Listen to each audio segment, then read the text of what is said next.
las mismas preguntas que hace el DANE para caracterizar a aquellas personas ocupadas, desocupadas, inactivas, nosotros nos encontramos con que el 93% de las víctimas del desplazamiento forzado que están en las ciudades, pues están en la informalidad, en eso que se llama la informalidad. Entonces, buena parte de esas personas que están en ese sector informal son víctimas del desplazamiento forzado con esas características, digamos, que yo ya mencioné. Y la política pública para eso no puede ser la misma política que se aplica, digamos, como diestra y siniestra, más siniestra que diestra, en fin, que es la política del emprenderismo, la política de unos cursos de capacitación, o la política que se piensa aplicar, yo no sé ahora en el caso de Bogotá, la de la represión, un modelo represivo asistencial, que es lo que impera, digamos, en términos de protección social en el caso colombiano. Pero ese dato, digamos, implica también o presenta fuertes retos y desafíos, por ejemplo, en términos de protección social. Entonces, son personas que están en la informalidad, que no tienen, digamos, o no van a tener una protección en términos de seguros en la vejez, ni de pensiones, ni de otro tipo de cosas, que no tienen ningún tipo de protección en términos de riesgos profesionales, que no tienen ningún tipo de protección en términos legales, pero que además se enfrentan todos los días una cantidad de riesgos, es decir, poblaciones con muchos riesgos y con muy pocas protecciones, ¿sí? Y con unos diferenciales, digamos, en términos de posibilidades muy grandes, ¿sí? Digamos, preguntábamos a las personas que estaban ocupadas, no al total, sino el promedio, digamos, que venía de antes, cuántas tenían un contrato escrito a término indefinido, cuántos un contrato escrito a término fijo, cuántas estaban sin contrato escrito y cuántas no sabían, y la mayor parte, el 75% de los ocupados, es decir, de esos que están dentro de los obreros, empleados o jornaleros, no tienen, ¿sí?, un contrato escrito. Entonces pueden ser, digamos, ocupados, pueden ser asalariados, pero sin ningún tipo de eso que se llama trabajo decente, seguridad social, posibilidad de sindicalizarse, posibilidad de tener derechos en el trabajo. Por ejemplo, aquí hay muchos síntomas de esas cositas y las discusiones no se dan con la profundidad requerida. Cuando el defensor del pueblo fue retirado por los temas de acoso sexual, pues eso era un síntoma no de una persona, digamos, enferma y todo esto, sino de lo que suele pasar en el mercado laboral, es decir, uno no se queda quieto porque todo el mundo está cogido de la silla y uno no reivindica ni siquiera los más mínimos derechos en el trabajo porque el problema es perder el trabajo, ¿sí? Entonces no hay seguridad social, no hay posibilidad de sindicalizarse, no hay derechos en el trabajo y tampoco hay oportunidades, digamos, por las brechas ya mencionadas. Y bueno, esas personas obviamente independientes, tanto los obreros, digamos, como los independientes, pues con una muy débil afiliación, digamos, a la protección social, entendida como salud, pensiones y riesgos profesionales. En el caso de los independientes, pues, digamos, estadísticamente uno podría decir que es la totalidad de los independientes no tienen ningún tipo de afiliación. Este es el caso de las víctimas del desplazamiento forzado. Y cuando hacíamos las preguntas, las mismas preguntas que hace el DANE para medir la pobreza por ingresos monetarios, entonces nos encontrábamos con lo siguiente: para el año 2013, la pobreza monetaria, en el caso, digamos, a nivel nacional, era del 30.6%, en el sector rural es mucho más alta, es del 42.8%, pero en el caso de las víctimas era del 80%, ¿sí? Ese es el desafío, y eso que nosotros, como decíamos, veníamos de las vacas gordas, pero que ahora comenzamos un ciclo, y es un ciclo de mediano y largo plazo, tal vez, de vacas flacas, ¿sí? Entonces, si la pobreza en ese momento era del 80%, pues la coyuntura recesiva a la que nos hacía mención el Ministerio de Trabajo, pues va posiblemente a agravar más esa situación, y en términos de la línea de indigencia, pues también era prácticamente, bueno, un poco cercana al doble de la indigencia que hay en el sector rural, si quieres, digamos. Eso va acompañado, nosotros hicimos las estimaciones a partir de la encuesta que le hicimos a las víctimas del despojo. Entonces nosotros arriesgamos un dato, y es que el despojo en Colombia asciende a 7.6 millones de hectáreas. La encuesta realizada en 2010 por la Comisión de Seguimiento a la Política Pública sobre Desplazamiento Forzado, que es la encuesta en la cual realiza CODES con Luis Jorge Garay, bueno, con una cantidad de personajes. Ellos lo hicieron en 2010, ellos estimaron en ese momento que el despojo ascendía a 6.6 millones de hectáreas, nosotros estimamos que 3 años después el despojo era de 7.6 millones de hectáreas.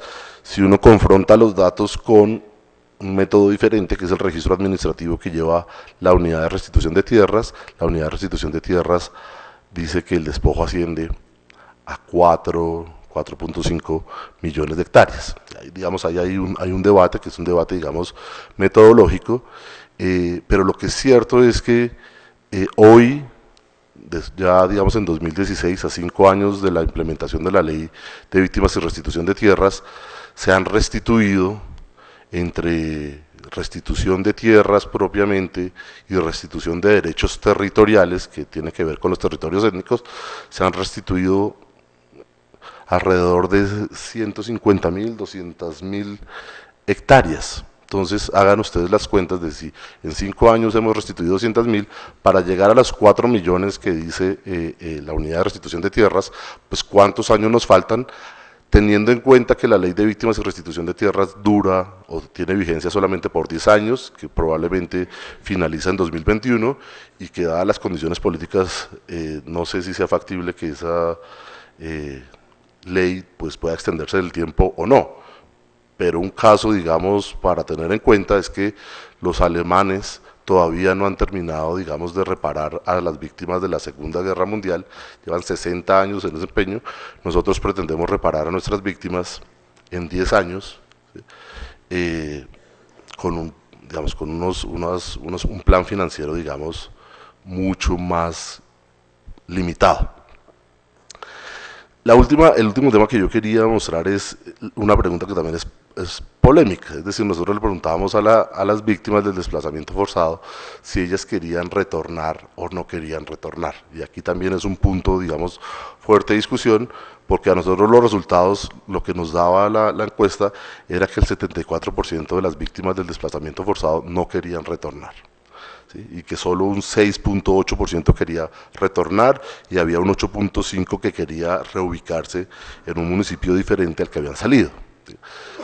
Hicimos otros ejercicios, digamos, más finos, y entonces si teníamos en cuenta las respuestas de aquellos que, por ejemplo, habían solicitado la restitución, ese porcentaje podía duplicarse, pero en ningún caso nos daban, por ejemplo, un porcentaje del 20%, es decir, a partir de esos resultados, la mayor parte de las personas no querían retornar. ¿Sí? ¿Y por qué no querían retornar? Entonces, básicamente, cuando les preguntábamos cuáles condiciones eran mejor, dónde estaban, o sea, en las ciudades, y cuáles condiciones eran mejor, de dónde venían, que es el mejor allá, el mejor aquí es la ciudad en la que se encuentran, el mejor allá es la ciudad de donde fueron desplazados, o las condiciones iguales, pues la gente decía lo siguiente: la situación económica era mejor allá, las oportunidades de tener un trabajo eran mejor allá, las oportunidades de tener una vivienda eran mejor allá, pero las condiciones de salud, de educación y de seguridad pues son mejor en las ciudades, básicamente porque este país nunca quiso pensarse, digamos, un sistema de protección social para el sector rural. ¿Sí? O sea, nosotros no hemos logrado construir y pensar siquiera, por lo menos diseñar, ya no implementar, un sistema de protección social pensado en las características que hay en el sector rural, ¿sí? Sino que nosotros pensamos un sistema de protección social, digamos, el pluralismo estructurado, todo ese tipo de cosas, la competencia, la posibilidad de elegir fondo de pensión o de elegir EPS, que es absolutamente, digamos, surreal cuando uno está en el Baupés, en el Bichada, en el Chocó, etcétera, etcétera, etcétera. Eso nosotros nunca lo pensamos, tal vez porque nunca interesó. Entonces, claro, y por ejemplo los temas de educación pues en el sector rural también son absolutamente deficientes, y son esas las razones por las cuales, y bueno, y está obviamente el tema también de seguridad. Entonces, por esas son las 3 razones que hacen que la gente, pues a partir de los resultados de nuestra encuesta, no quieran volver. Entonces, eso nos lleva como a unas reflexiones sobre la ley de víctimas y restitución de tierras que me parece que son importantes. En ese sentido de que nosotros también creemos en la importancia del sector rural, como lo ha señalado el Ministerio del Trabajo, y en la importancia, digamos, de reactivar el sector en un contexto, digamos, de posacuerdo. ¿Sí? Entonces, eso implica tratar de avanzar desde la sociedad y desde las comunidades en esos objetivos de la ley, que son la verdad, la justicia y la reparación. ¿Sí? Entonces, por ejemplo, en términos de verdad, la pregunta que uno debería hacerse es, bueno, ¿y quiénes son o cuáles fueron las estructuras políticas y las estructuras económicas que se beneficiaron de los 8 millones de víctimas, de los 6 millones de desplazados forzados y de los 7 millones de hectáreas despojadas? Porque es que ese no es un problema de las guerrillas, no es un problema, ¿sí? Es un problema de las estructuras políticas que se beneficiaron de eso y de las estructuras sobre todo económicas. ¿En manos de quién están esas 7 millones de hectáreas? Y esa política de reparación integral, específicamente la política de restitución, ¿pretende revertir ese despojo o pretende legalizar ese despojo? Yo creo que esa es una pregunta que, dados los datos, es una pregunta que es válida. Y después pensar, por ejemplo, en términos de reparación, pues las garantías de no repetición. Entonces, ¿cómo lograr el fin de la guerra? Pues en efecto hay una negociación política que podría llevar a una apertura democrática, si se consolida, pero y el tema de los paramilitares, ¿cómo lograr, digamos, eso es un tema que también es una pregunta que me parece válida. Pero desde la sociedad hay otros temas, digamos, lo primero es que es necesario construir una memoria histórica de la guerra y de las implicaciones que han tenido la guerra, por ejemplo, en términos de la destrucción de redes sociales, de la destrucción de propuestas políticas alternativas, de la destrucción de cosmovisiones, de la destrucción de alternativas de vida. Muchas veces le preguntan, hace una pregunta, bueno, ¿dónde están las propuestas de la izquierda? Están enterradas con los muertos, ¿sí? Y con las víctimas y con las redes que se destruyeron o que la guerra destruyó y que justamente era el objetivo, ¿no? Y eso, por ejemplo, uno podría ver en el tema campesino, pero también en el tema indígena, en el tema afro, ¿sí? Las dificultades que tienen esos pueblos y esas comunidades para organizarse y para tramitar políticamente sus reivindicaciones. Eso, a mi modo de ver, va acompañado con dos temas que son importantes. Uno, esa naturalización del autoritarismo. Uno ve mucho en la sociedad colombiana esa, digamos, esa legitimidad que tienen ciertos discursos, pues que buscan la represión de ciertos grupos sociales. Entonces, hay comentarios diarios que uno de todas maneras, uno se angustia, a esos habría que matarlos a todos, esos no merecen estar aquí, esos otros tampoco.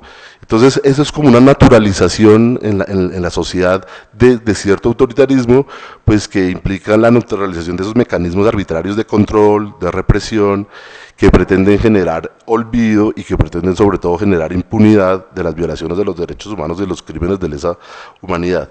Y por el otro lado, la despolitización de la política de víctimas. Entonces la política de víctimas terminó convertida en una política más de asistencialista, de las víctimas son los más pobres de entre los pobres y entonces los vamos a tratar igual que a los otros pobres. Salvo que para ellos hay cosas especiales como por ejemplo la indemnización administrativa, que es un chequecito que le dan a la víctima de acuerdo, digamos, a una tabla de remuneraciones que tiene el decreto 4800 según el tipo de hecho victimizante que usted sufrió. Entonces, homicidio tanto, tortura tanto, etcétera, y es un chequecito. Sí.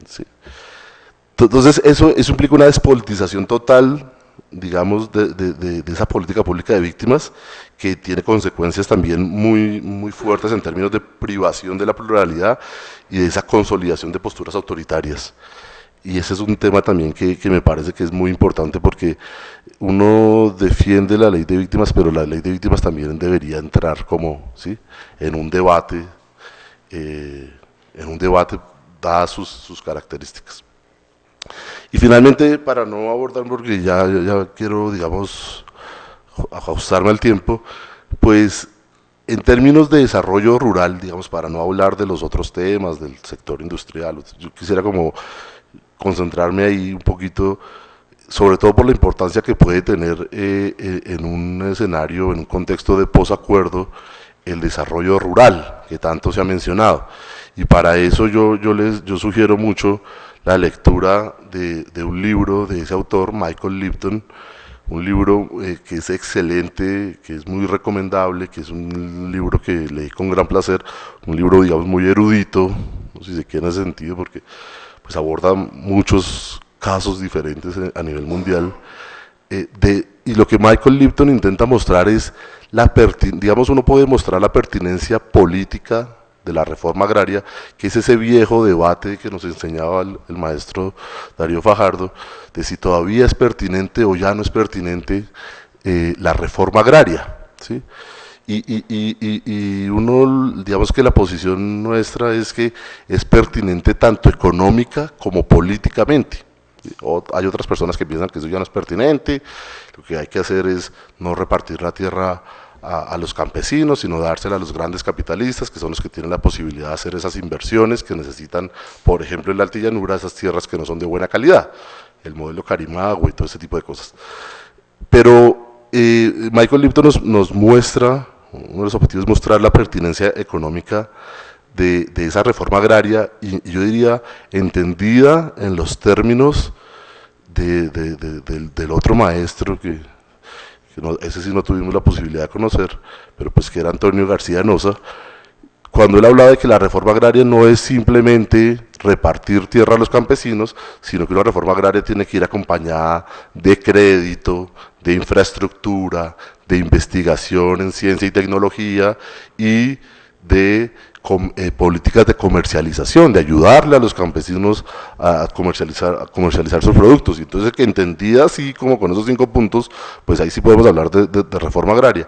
Entonces Michael Lipton lo que hace es mostrar, digamos, las consecuencias que tiene la reforma agraria, por ejemplo, en la generación de trabajo en el campo, trabajo que es tanto agrícola directamente o pecuario, como otro tipo de trabajo, en el sector comercio, en el sector turismo, bueno, en otro tipo de sectores, los efectos positivos que genera esa generación de trabajo en términos de crecimiento y distribución, la generación de eficiencia productiva por esa mayor intensidad en el trabajo. Entonces él muestra que a nivel mundial, digamos, y con múltiples casos, es un texto muy erudito, que las fincas pequeñas usan más trabajo por hectárea y que eso incrementa la demanda de trabajo en el campo, lo que mejora los ingresos de los más pobres.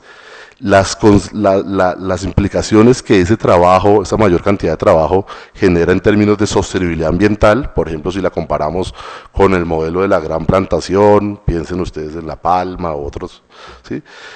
La estabilidad de ingresos, y en definitiva lo que Michael Lipton muestra es que la única manera efectiva de reducir la pobreza en los países en desarrollo es a través de la implementación de políticas claras de reforma agraria. Ese es un tema entonces en el cual uno se siente a veces solo, porque pues aquí el país está en otra dirección. Nosotros queremos copiar el modelo brasilero o el modelo argentino, y bueno, digamos, la invitación es un poco como a ese debate. Finalmente, quería hacer una anotación muy pequeñita sobre el rol que deben tener en ese desarrollo rural el tema de los territorios colectivos. Recordar que en el país los resguardos indígenas tienen 30 millones de hectáreas, las comunidades afro tienen 5 millones, las reservas campesinas tienen menos de 1 millón de hectáreas, y entonces hay gente que todavía dice que es que los indígenas son los más grandes terratenientes del país, pero si nosotros vemos dónde están estos resguardos indígenas, entonces vamos a ver que están superpuestos a parques naturales o a zonas de conservación, bosques, etcétera, y que, por ejemplo, si vamos a ver lo amarillo, perdón, no se ve, lo amarillito son los resguardos, y lo cafecito son los consejos comunitarios. Entonces, no solamente son zonas, digamos, que tienen muy poca vocación, digamos, agrícola o pecuaria, sino que además son zonas que están atravesadas tanto por las presiones de la minería como por las presiones de los cultivos ilícitos, de la guerra, del tráfico no solo de drogas, sino de armas. Entonces pensemos en el área del Pacífico, y es decir, por toda una serie de presiones que son de tipo criminal, económico y pues también político. ¿Sí? Entonces como quería poner, digamos, en el último minuto que me queda, poner ese tema, no, pero no me queda más, ese tema, digamos, de los territorios colectivos, porque es un tema que también debería discutirse en el marco, digamos, de esa estrategia, pensar sobre el desarrollo rural. Básicamente lo que se muestra ahí es que cuando nosotros cruzamos los mapas de los territorios colectivos con los mapas que tiene el IGAC sobre territorios con vocación agrícola o con vocación pecuaria, solamente de los 30 millones de hectáreas que tienen los indígenas, solamente el 1.4% tiene una vocación agrícola y solamente el 1% tiene vocación pecuaria y el resto están bosques, y las cifras son un poquito, digamos, mejores para los territorios afrocolombianos, pero igual el 90%, digamos, que está en bosques. Entonces, digamos, ese es otro tema para pensar, un tema, digamos, adicional, para pensar el tema del desarrollo rural como una posibilidad para generar empleo en el campo. Yo quisiera terminar ahí para dar la palabra al profesor Fajardo. Agradecemos.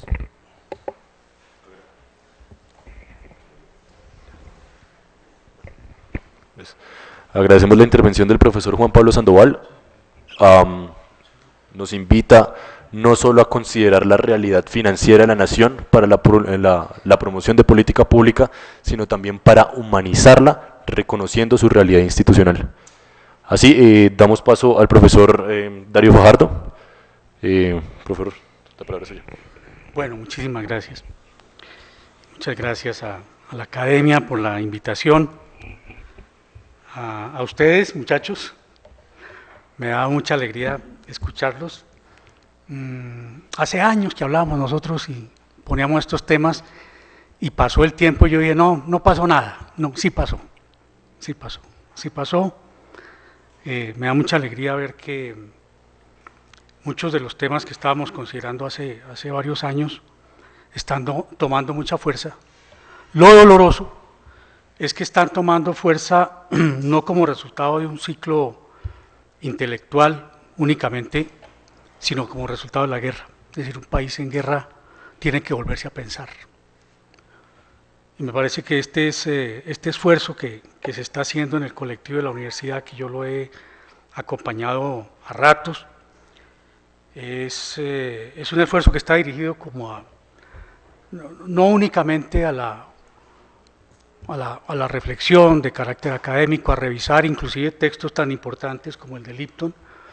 Es impresionante, pero si ustedes revisan la bibliografía que se está trabajando en nuestras universidades, Lipton no aparece ni una vez, aparece acá, y me da mucha alegría, pero también me da mucho pesar, porque es una de las personas de mucho peso en el mundo académico, no solamente en Inglaterra, en Estados Unidos, pero aquí hasta eso lo desconocemos. Bueno, nunca es tarde, estamos arrancando, somos un país un poco atípico. Estamos empezando un ciclo muy curioso en Colombia.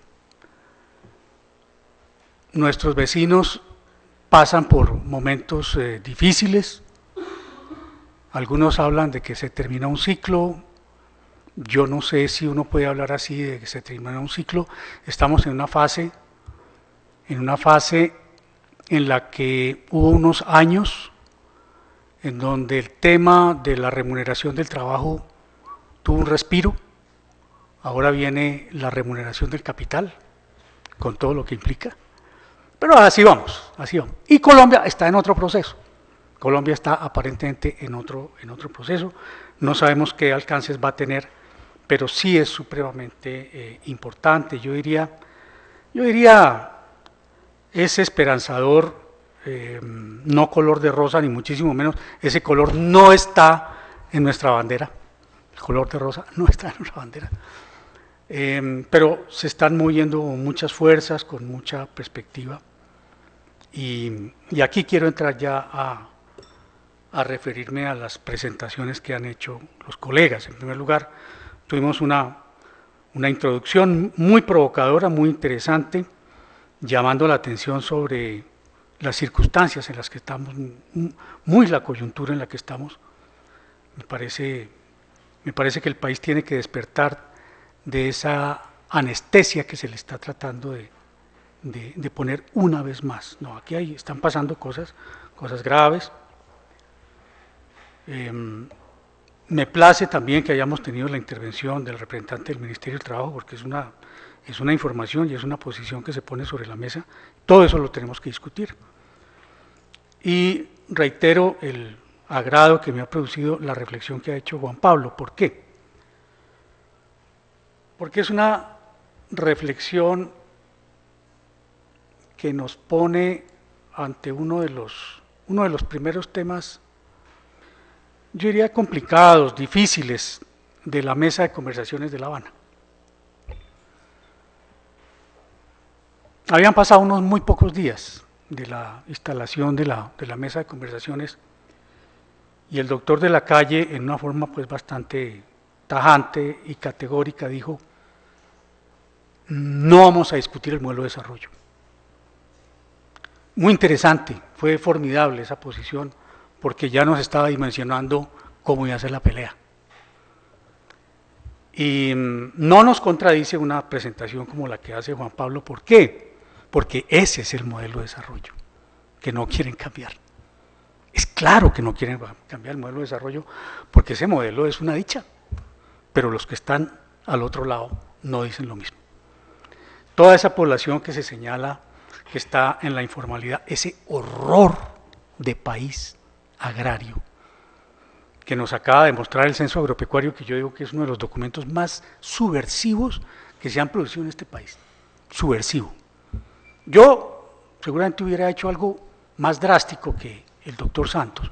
Yo no hubiera permitido que se hablara del censo. Pero bueno, se han ido colando cosas del censo y para bien de todos, que es muy importante. Ahí están, nos están mostrando ese 47% de pobreza, nos están mostrando no solo el proceso acelerado de concentración de la propiedad territorial, que es pavoroso, es decir, hay que ver las barras, las propiedades de más de 1000 hectáreas en qué están. Al otro lado, en qué está la pequeña propiedad, aumentando en número pero disminuyendo su superficie, es decir, generando unas condiciones de pobreza pavorosas. Pero no es solamente eso, es el uso del suelo y la disposición de la disponibilidad de capital que tienen estas unidades de explotación. No tienen capital, no hay capital, no hay maquinaria, no hay infraestructuras, no hay asistencia técnica. Son pavorosas las cifras de la asistencia técnica. Yo creo que por aquí hay un colega que nos hemos encontrado en otra oportunidad que seguramente recuerda los días gloriosos del DRI, los días gloriosos del DRI cuando Colombia estaba haciendo un impulso interesante en construir una institucionalidad pobre, muy a lo colombiana, ¿sí? Modestica, pobre de solemnidad, pero hacía cosas. Teníamos un ICA, teníamos un SENA, teníamos una caja agraria que tenían algunas tareas que eran comprensibles dentro del modelo que estaba avanzando en ese momento. Un modelo en el que se estaba alimentando una de nuestras primeras fases de la financiarización, engordada impresionantemente por los recursos del narcotráfico, que como dice Juan Pablo, aquí nunca se ve. Aquí se dice, sí, qué horror el narcotráfico, pero nunca se hacen las cuentas. Y desafortunadamente tenemos estudios de Naciones Unidas que se empeñan en decir, no, eso es marginal. Se empeñan, es decir, y los reeditan, y los vuelven a hacer, y los vuelven a publicar, y dicen, no, eso es marginal. Pero mientras tanto, el monstruo sigue creciendo, hasta los niveles que el doctor Álvaro Uribe reconoció hace unos días. Las exportaciones de 70% de la cocaína que se consume en los Estados Unidos, estamos hablando de más de 140.000 hectáreas de coca, y eso con cifras, digamos, bastante cuidadosas, bastante modestas, porque el tema sigue. Tan sigue que los precios no crecen mucho, porque en última lo que se ha logrado con las fumigaciones es mantener los precios. Ese es el gran efecto de las fumigaciones, mantener los precios. Pero bueno, vamos entonces caminando hacia ese tema de por qué no cambiar el modelo. Y yo creo que el esfuerzo que se está recuperando en la academia, que es muy valioso, el esfuerzo que precisamente llamaba Juan Pablo de recuperar la memoria histórica, no unas memorias acomodaticias, sino la memoria histórica de este país, que es terrible, es terrible. Comienza uno como a encontrar simientes, elementos, partículas de ese modelo, y nosotros, Amparo, los aficionados a la historia, encontramos, por ejemplo, en los años 50, yo haciendo un rastreo sobre el desarrollo de nuestro famoso modelo agrícola, encontraba una cita que hacía el profesor Salomón Kalmanovitz de un discurso de Alberto Lleras Camargo. Alguna gente se lleva la mano al corazón pensando en Lleras Camargo, otros no están contra Lleras Camargo, en fin, pero Lleras Camargo fue un hombre muy inteligente, muy lúcido, muy lúcido. Y hacia comienzos de la segunda mitad de los años 50, dijo una frase impresionante, para ellos, para los miembros de la élite. Dijo: violencia y acumulación van juntas. Violencia y sangre van de la mano, dijo Alberto Lleras. ¿Y en qué momento dice Alberto Lleras esto? En los momentos en los que, como lo han reconocido muchos economistas, el crecimiento de la acumulación de capital estaba desbordando los récords históricos. Es decir, nosotros estábamos disparados en el crecimiento económico. Un crecimiento económico que obviamente se estaba ganando, obviamente, sobre sangre, pero me parece que hay que ir más allá del tema del horror. Pues compartimos pues la exaltación, el dolor, en fin, estas cosas, pero cuando entramos a mirar las, digamos, categorías y las condiciones económicas, pues nos podemos adentrar un poco más en la configuración, no de esa cosa espantosa y sanguinaria solamente, sino de la comprensión del modelo económico. Y en la comprensión de por qué se dice que no debe cambiar el modelo económico.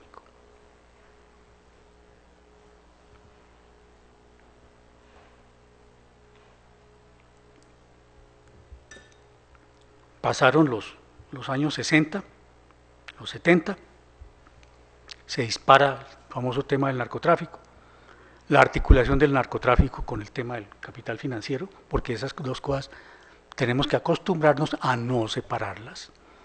Así hayan declaraciones del Banco de la República, el Ministerio de Hacienda, decir que son cosas distintas, no, son la misma cosa. Es muy difícil que usted distinga un dólar que viene del narcotráfico de un dólar que no viene del narcotráfico, y menos aún si están en el mismo banco, y menos aún si están cubiertos por la misma tarjeta de crédito. Por Dios, ¿cómo distingue uno eso? Entonces encontramos nosotros que avanzan los años 70 y se configura un modelo en donde el sector financiero avanza de una manera pues muy rápida, pero el tema no es solamente cómo se financiariza gradualmente la economía, sino cómo se producen las articulaciones con otros sectores de la economía. Cómo el famoso sector líder, que era la construcción para ese entonces, se alimenta de esos recursos. Se alimenta de esos recursos, pero al mismo tiempo el capitalismo agrario también va haciendo su funcionalidad con ese modelo. Y tenemos nosotros que este proceso del desarrollo rural integrado formaba parte de lo mismo. Esos son los análisis que desafortunadamente en sectores académicos se tienden a excluir, a negar. ¿Sí? Se dice, no, es que no hay que mezclar. Por ejemplo, algunos economistas dicen, no hay que hablar de política, porque es como de mal gusto. Los economistas estamos por encima de esas cosas. No, hay que hablar de política. La política penetra por todos los poros la economía. La economía es otra cara de la política. Y entonces en los años 70, el capital financiero impulsa el desarrollo del sector de la construcción, y el sector de la construcción avanza gracias a que se ha construido una institucionalidad y una serie de líneas de desarrollo de la política agraria para generar ¿qué? Alimentos de bajo costo, y con eso reducir los costos de producción del desarrollo de la construcción. Es simple, es decir, eso hasta uno que no es economista uno lo entiende. Y fue avanzando ese modelo hasta un momento en el que se agota ese modelo. Y se agota el mercado de ese modelo de la vivienda y entra en crisis. Pero entonces entramos en una fase nueva de ese desarrollo, en la cual los recursos del narcotráfico penetran profundamente la economía y comienza una transformación en el sector agropecuario que tiene varias caras, y todo esto yo lo veo en el análisis que se nos acaba de plantear. Porque vivimos, y esta es una observación que a mí me parece interesante hacerla, vivimos la forma como Colombia lee el ciclo mundial del capital, pero desde su propia esquina. Porque nosotros no es que nos diferenciemos tanto, es que tenemos una forma particular de leer los procesos generales de la economía. Y en los años 80, digamos, avanzando este proceso, la caída del tema de la construcción y el desarrollo de la financiarización, entramos en una fase en donde la agricultura sufre lo que algunos han llamado el proceso de la relocalización. Es decir, nuestra agricultura cambia de paisajes, de escenarios, cambia de interlocutores, ya no se está hablando de los campesinos, ya estamos entrando en una fase en la que la tierra se dispara en términos del papel que va a cumplir en la legalización de los activos.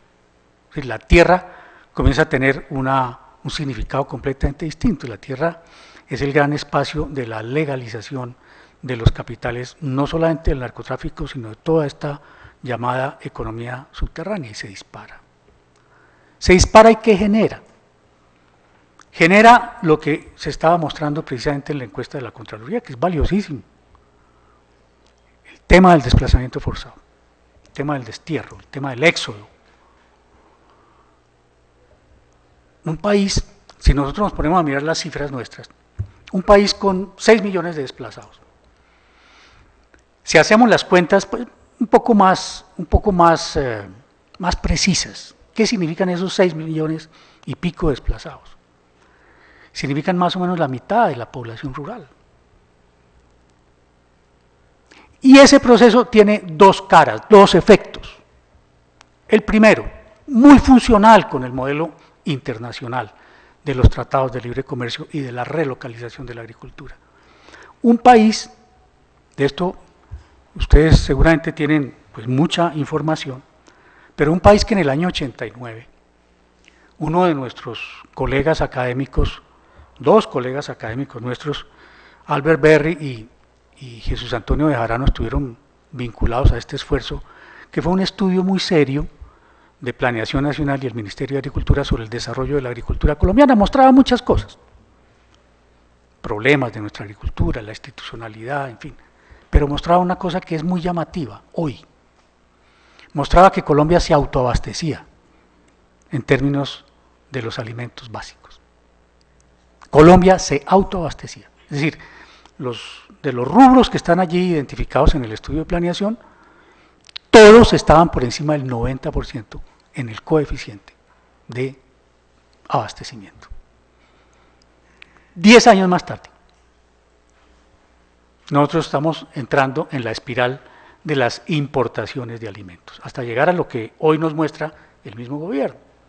Estamos importando 10 millones de toneladas largas de alimentos, a los precios a los que estamos importando.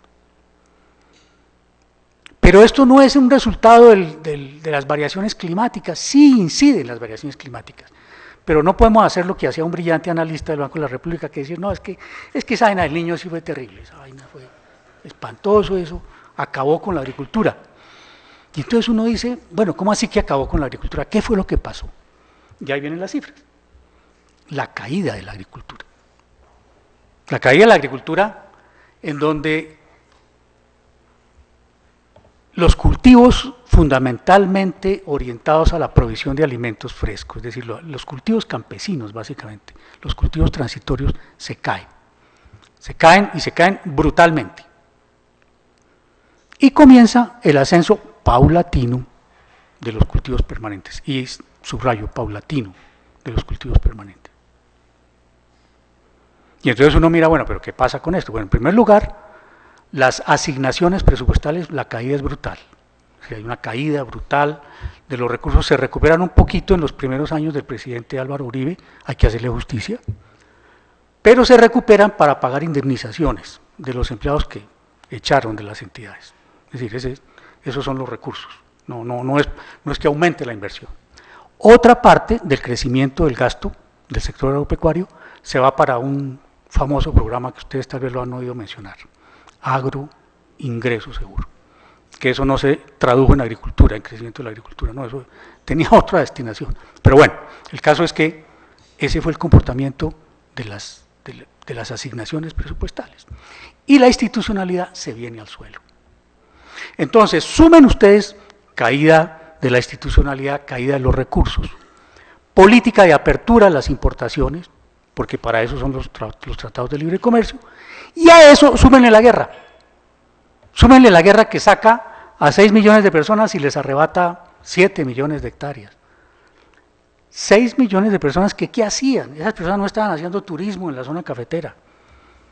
No, eran productores de alimentos. Entonces nosotros vemos el hueco. Es aritmética simple. Los productores de alimentos los sacan a tiros del campo. La tierra donde producían se la quitan.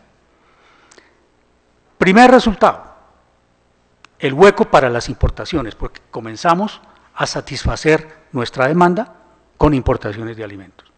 Primer hueco. Segundo, el tema del desplazamiento forzado. ¿Qué implica 6 millones de personas parados en dónde?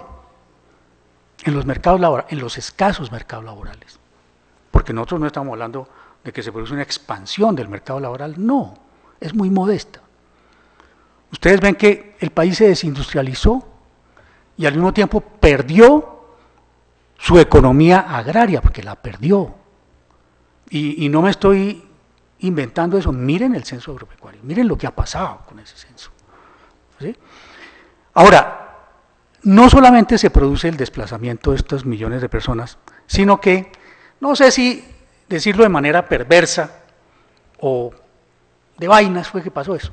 2 reformas laborales en pleno desarrollo de la guerra. ¿Son estúpidos estos tipos? ¿O son muy malos? No sé qué decir.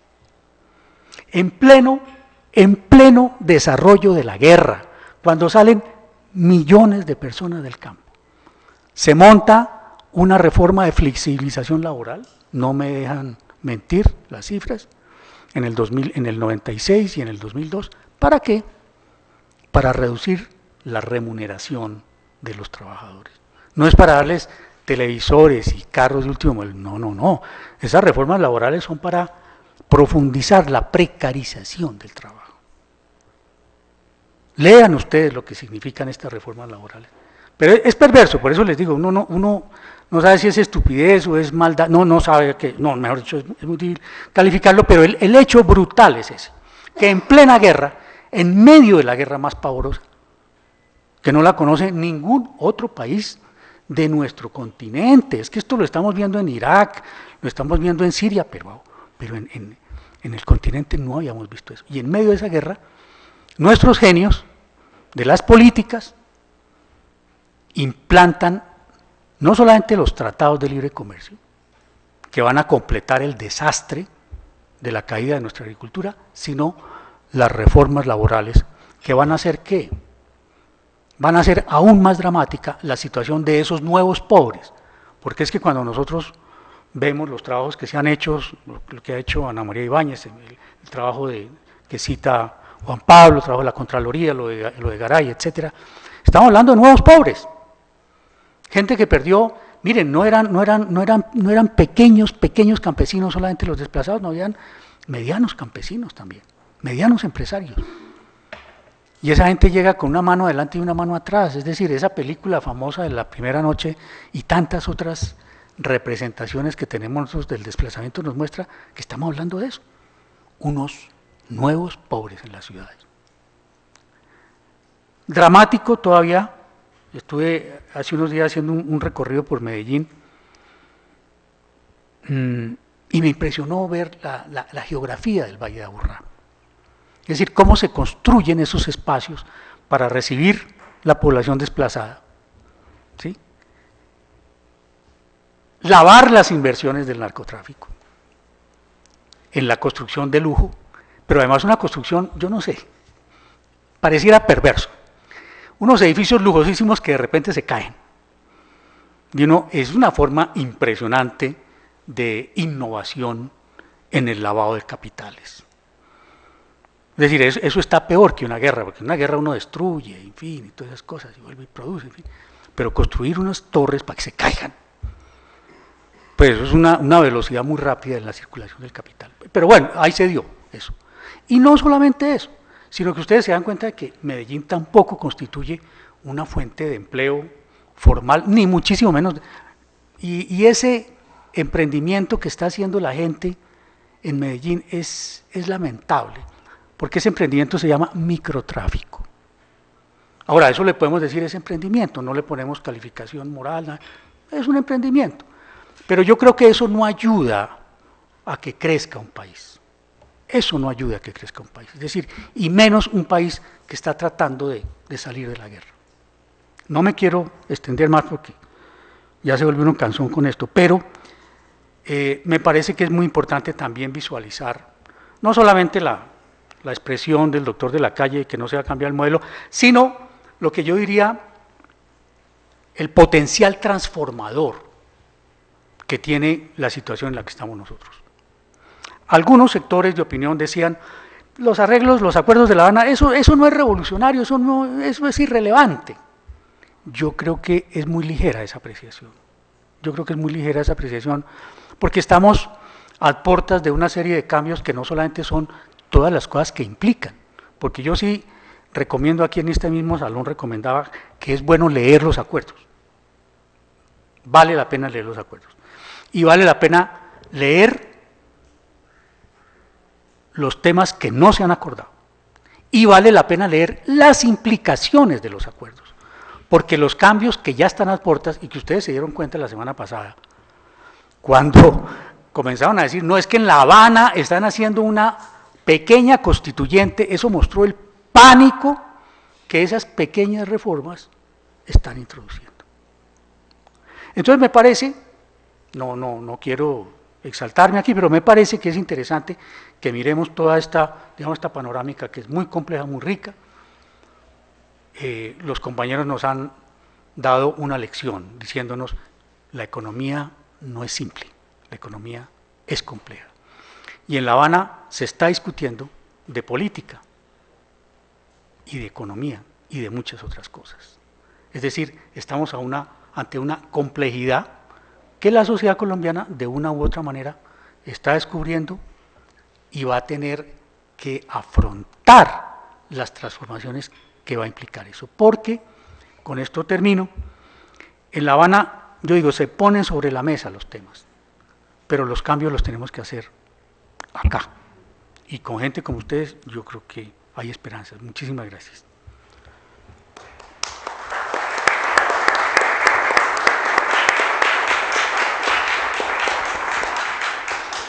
Bueno, estamos un poco pellizcados de tiempo, pero vamos a proceder a 5 intervenciones por parte del público, preguntas que se dirijan a los ponentes.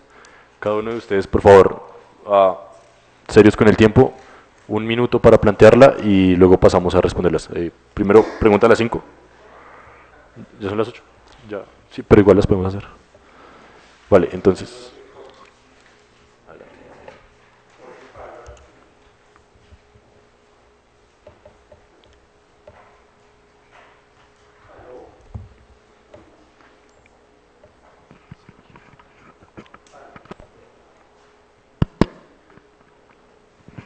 Aló, sí, es que se me hace muy interesante plantear una cuestión que yo, pues soy agrónomo, estuve en el Valle, entonces ustedes hablan de que están haciendo las importaciones empezaron en el 73, yo vi al ministro jurar que no iba a hacer importaciones, en el 78 tuvimos que cerrar Agrosoya y Desmocentro, en el 78 perdió Colombia el cupo de algodón en los mercados internacionales, el doctor Salazar Santos en HJCK un día dijo que la apertura económica era entregarle el país a los narcos, que supieron hacer muy bien todo el lavado, se asesoraron muy bien de economistas muy capaces.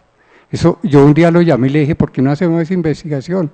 Y busqué unos economistas de esto y me dijeron, nosotros no nos exponemos acá a lo que va a pasar. Yo estaba en otra universidad y traté de buscar gente para eso.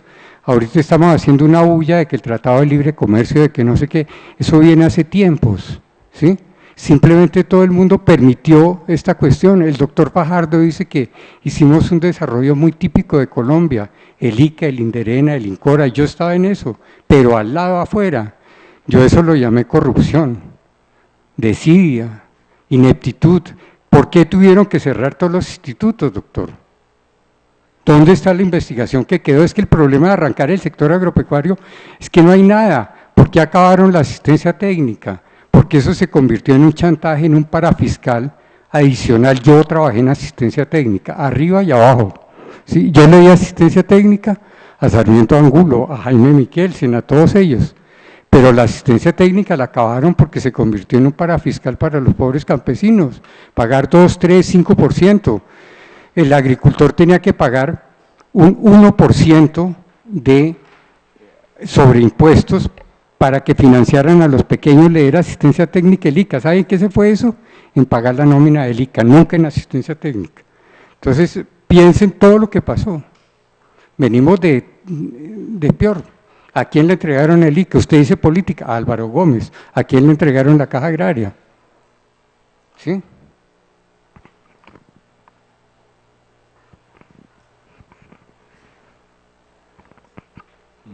Buenas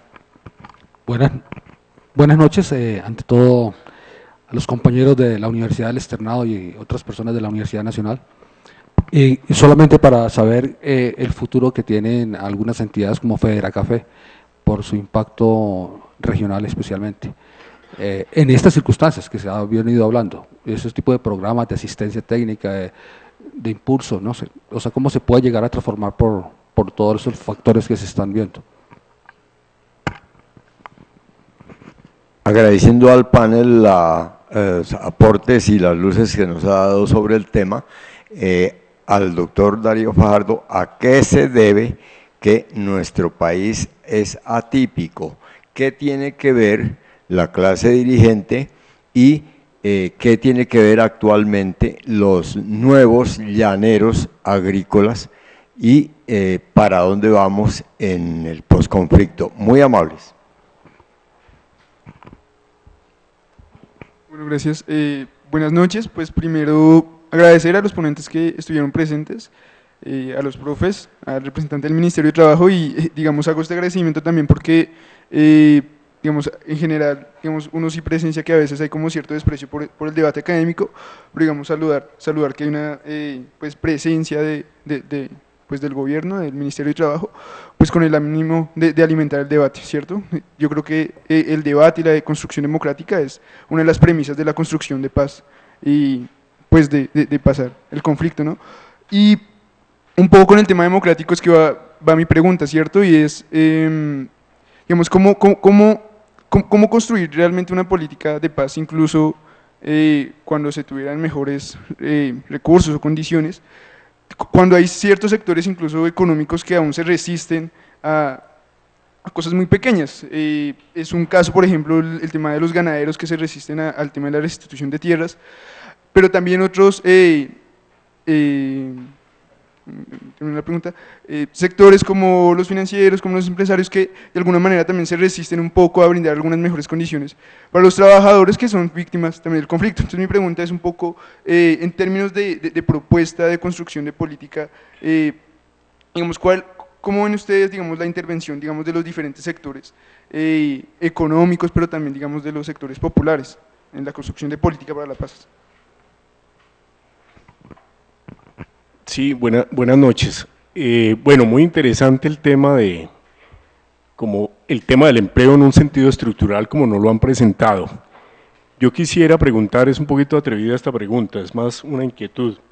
Si es posible, ¿cómo podría uno plantear el deber ser del modelo a partir de las reformas, de ese énfasis en lo agropecuario, dado que Colombia no se industrializó, todo esto que aprendimos en la economía de la Universidad Nacional, de la sustitución de importaciones, pues no cuajó. En el mundo el modelo de globalización es relativamente irreversible. Bueno, entonces en ese contexto dice uno, hay que hacer en Colombia el planteamiento de un nuevo modelo. ¿Cuáles serían, muy complejo el tema para responderlo en tan breve tiempo, pero cuáles serían los elementos de impulso? A mí se me hace que, por ejemplo, la agroindustrialización del campo o una especie de modelo dual en donde este campesinado se reivindique, haga economía campesina, produzca los alimentos de Colombia en un nivel de autosuficiencia, pero también se proyecte en temas de industrialización del campo, para llamarlo de alguna manera, porque la vía de la industrialización en Colombia particularmente no es clara.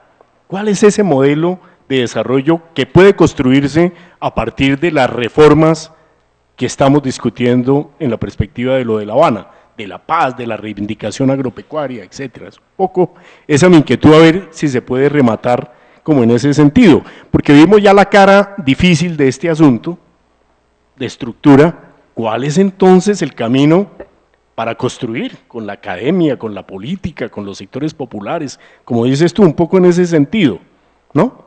Bueno. Ya quedaron planteadas las 5 preguntas. Bueno, una más. A la chica que había pedido la palabra, sí.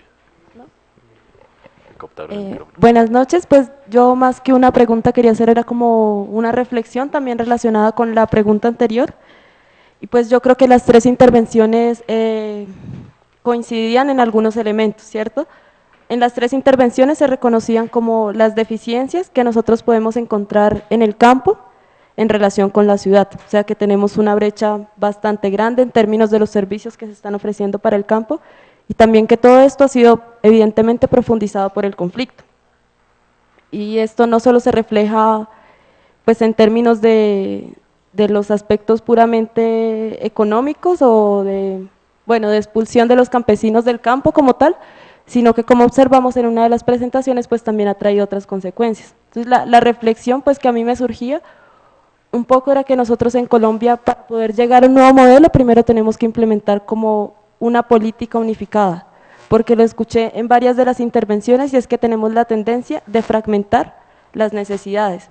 Entonces, si es algo de trabajo, se encarga el Ministerio de Trabajo, pero entonces si el Ministerio de Trabajo no, dice no, ya no es mi competencia, sino creémonos un ministerio para el posconflicto, ¿sí?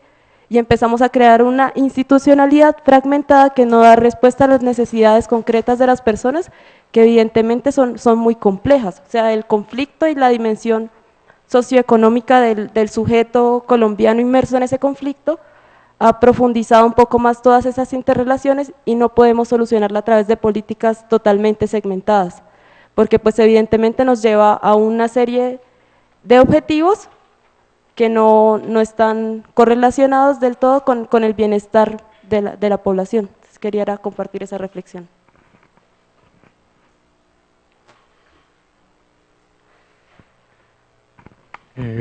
Muchas gracias.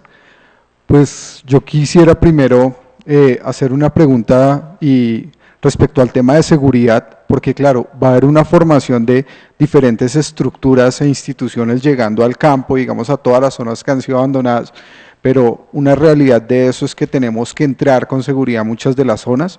Una de las experiencias de la restitución de tierras es que muchas de las tierras que se autorizan a restituir, primero la aprobación de seguridad la tiene que dar la policía. Y el otro caso es que la institución y el Estado ya tienen que responder a las estructuras paramilitares, no solamente con combate, sino con inteligencia, investigaciones de la Fiscalía de cómo están estas estructuras y qué se puede hacer en ese tema. Y el segundo es el tema de desarrollo agrícola, porque está habiendo y va a haber y va a seguir habiendo el choque como entre los dos modelos económicos, el de los pequeños campesinos y el de las estructuras de grandes zonas agrícolas. Pero entonces, ¿quién determina el precio internacional del arroz o diferentes productos, la papa, todos los alimentos? El precio lo determina el más productivo en el mundo. Entonces tenemos leche de Nueva Zelanda llegando a Colombia. Entonces, ese es un problema que hay que revisar y está pendiente ahí. Y el otro tema es el tema de innovación.